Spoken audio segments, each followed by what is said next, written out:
Assalamualaikum warahmatullahi taala wabarakatuh. Sahabat pecinta Imam Husain alaihissalam dan juga pecinta Ahlul Bait dimanapun berada di seluruh tanah air. Hari ini kebetulan saya bertemu dengan pengurus Majelis Ulama Indonesia atau MUI Kecamatan Cibenying Kaler, Kota Bandung, yaitu adalah Ustadz Ai Rosadei. Assalamualaikum Ustadz. Waalaikumsalam. Ya, kita salamannya gini dulu ya.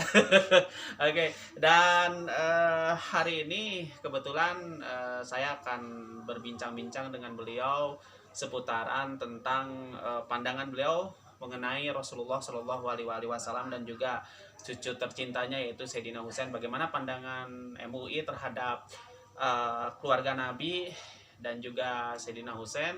Nah, sekarang kita ngobrol-ngobrol dulu. Tapi sebelum itu saya mohon maaf nih karena baju saya basah tadi di jalan kehujanan ya. Jadi mohon maaf kalau misalnya tidak enak untuk dilihat nih. Ini bukan apa ya, bukan ngaca ya, bukan adai, tapi memang ini kehujanan.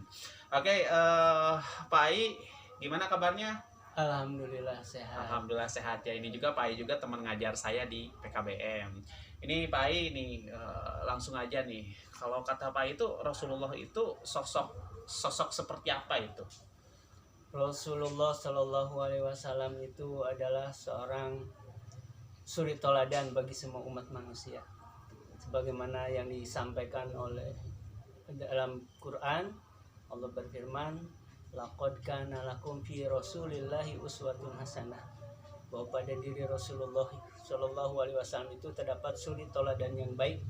Jadi segala ucap, tindak, tanduk, langkahnya, semuanya yang Rasulullah lakukan itu harus kita ikuti, harus kita contoh. Karena Rasulullah juga sering disebut adalah Al-Quran berjalan. Jadi perilakunya yang berakhlakul karimah, kepemimpinannya sebagai sebagai kepala rumah tangga, pemimpin negara dan semuanya, Rasulullah memiliki karakter yang memang harus kita ikuti. Itulah kepribadian Rasulullah Shallallahu Alaihi Wasallam sebagai nabi pilihan Allah Subhanahu Wa Taala. Nah, terus pandangan Ustadz Ai sendiri nih, karena Ustadz Ai juga bergelut di organisasi Persatuan Islam ya di Persis. Itu pandangan Persis itu Rasulullah itu suci atau biasa atau seperti apa gitu kan? Kalau pandangan dari madhab Ahlul Bait atau misalnya orang-orang NU itu kan suci gitu. Nah, kalau untuk Persatuan Islam sendiri bagaimana itu memandangnya itu? Rasulullah Shallallahu Alaihi Wasallam adalah sosok yang mulia ya, paling mulia. Terutama Allah Subhanahu Wa Taala yang memuliakan dengan kita harus senantiasa bersalawat kepadanya. Inna sholat ya Yohanes ya, wahai sekali manusia bersalawatlah semua kepada Rasulullah Shallallahu Alaihi Wasallam ya, dengan Allahumma sholli ala Muhammad wa ala Muhammad. Itu berarti kita memohon kesejahteraan kepada Nabi Muhammad juga keluarga Nabi Muhammad ya. Ini sosok Rasulullah bagi kami ya, baik secara pribadi maupun secara organisasi. Jelas kita dianjurkan untuk bersolawat, mengikuti sunnahnya. Jadi dimuliakanlah. Jadi sosok Nabi, walaupun Nabi Muhammad sendiri pernah mengatakan, aku ini adalah manusia biasa, tapi dengan posisinya dia di sisi Allah ya, adalah sebagai makhluk pilihan Allah Subhanahu Wa Taala. Ya, dalilnya itu adalah innallaha malaikatu yusholluna ala nabi ya ayyuhallazina amanu shollu alaihi wasallimu taslima. Itu ya. Jadi sesungguhnya Allah dan para malaikatnya itu semuanya bersalawat kepada Kanjeng Nabi ya. Itu. Nah, itu kan itu pandangannya ternyata memang kriterianya memang sama-sama suci, cuman bahasanya mungkin beda. Tapi sama-sama memandang suci gitu kan. Nah, terus ini tentang keluarga Nabi nih, Ustadz nih, seperti Sayyidah Fatimah, lalu juga Siti Khadijah, lalu juga yang terutama adalah Sayyidina Husain. Mungkin dari sudut yang lain kan para pecinta Ahlul Bait itu kan dalam Muharram itu berduka cita atas Sayyidina Husain ya. Nah, ini pandangan Pak ini tentang keluarga Nabi, terutama Sayyidah Fatimah dan Sayyidina Ali dan juga Sayyidina Husain. Ya, ini bagaimana itu? Dari Sayyidina Ali dulu lah dan Fatimah dulu. Kalau Ali bin Abi Thalib jelas. Beliau adalah seorang sahabat Rasulullah yang dipilih untuk menjadi khalifah ya. Karena beliau juga adalah salah seorang yang memang berjuang untuk melindungi Rasulullah. Salah satunya adalah ketika Rasulullah hijrah. Dialah yang menggantikan tempat tidurnya Rasulullah ketika Rasulullah mau dibunuh. Dan beliau juga adalah seorang pemuda yang paling berani, yang paling gagah, cerdas ya dalam kepribadian. Otomatis jelas kita juga harus mengikuti sahabatnya. Di samping sahabat, Ali bin Abi Thalib adalah sebagai sepupunya juga ya, keluarganya juga Rasulullah. Kita kan dalam salawat itu kan Allahumma sholli ala Muhammad wa ala ali Muhammad. Artinya dengan keluarga Nabi Muhammad termasuk adalah Ali bin Abi Thalib. Ya, ini jelas kita harus berdoa, apalagi anak-anaknya dan cucunya kan. Ali ini menyangkut keseluruhan, termasuk ketika kurban juga kan doanya Allahumma taqabbal min Muhammadin wa ali Muhammadin. Jadi terimalah kurbanku untuk Nabi Muhammad dan keluarga Nabi Muhammad. Jadi semuanya itu dibawa. Nah, jadi otomatis Ali bin Abi Thalib, Fatimah, apalagi cucunya, ya kita jelas harus menghormati dan memuliakannya.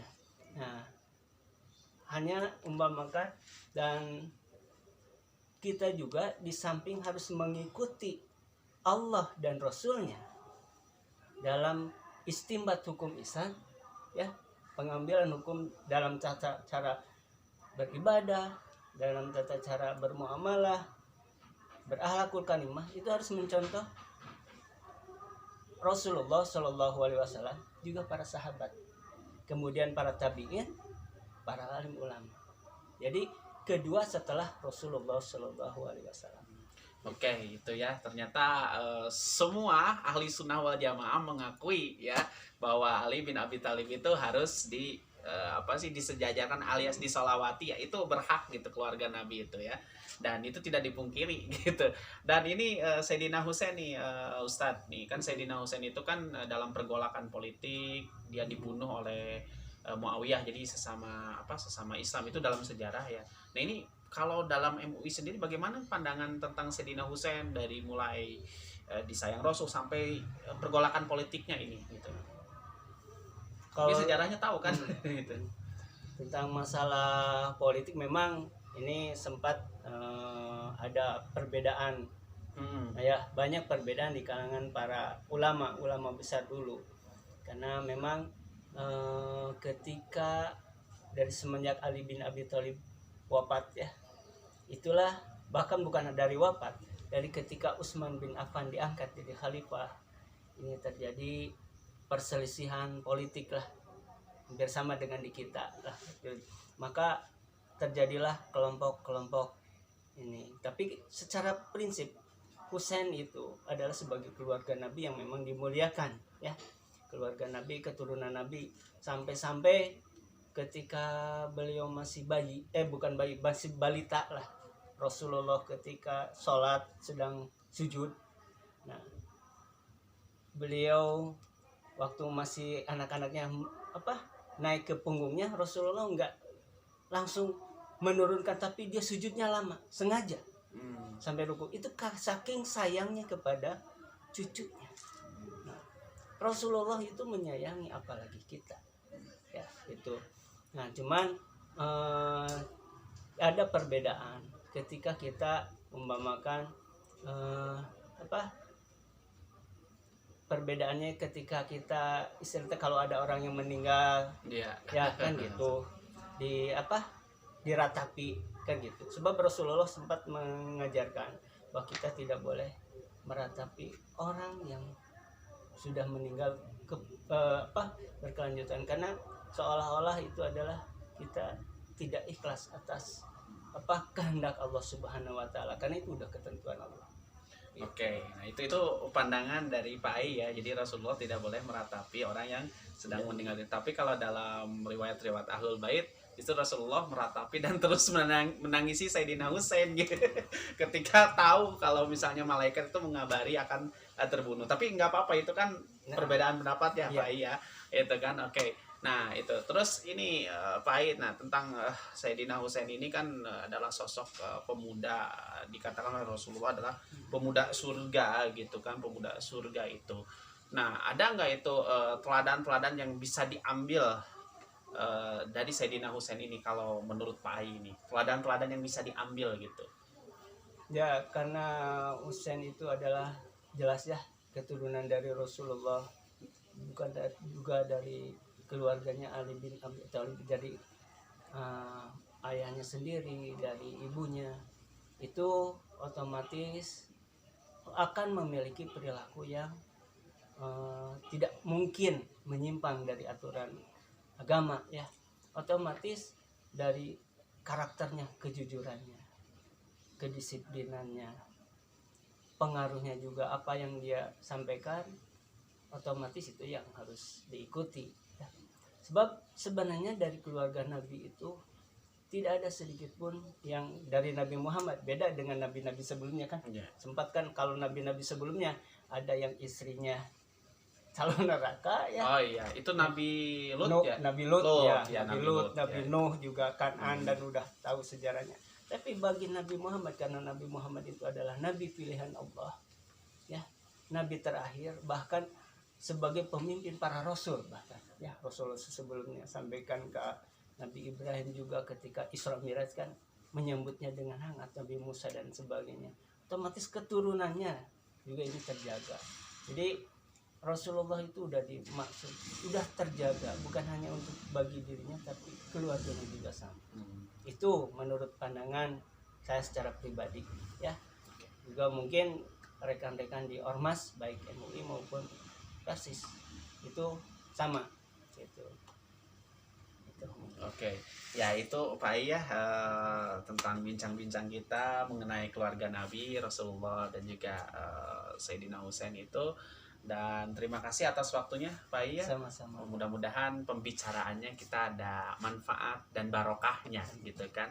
Dan juga Pak Ai, kalau saya lupa nih tadi itu di MUI itu sebagai apa Pak Ai itu? Kalau saya sebagai ditugaskan keorganisasian.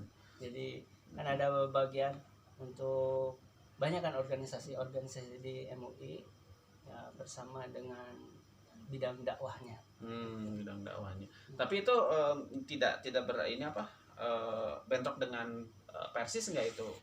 Kan organisasi kebetulan saya di MUI itu utusan dari Persis. Oh, utusan dari Persis. Oh, berarti dari MUI itu jadi ada MUI itu adalah mencangkup semua ormas-ormas Islam. Oh, iya.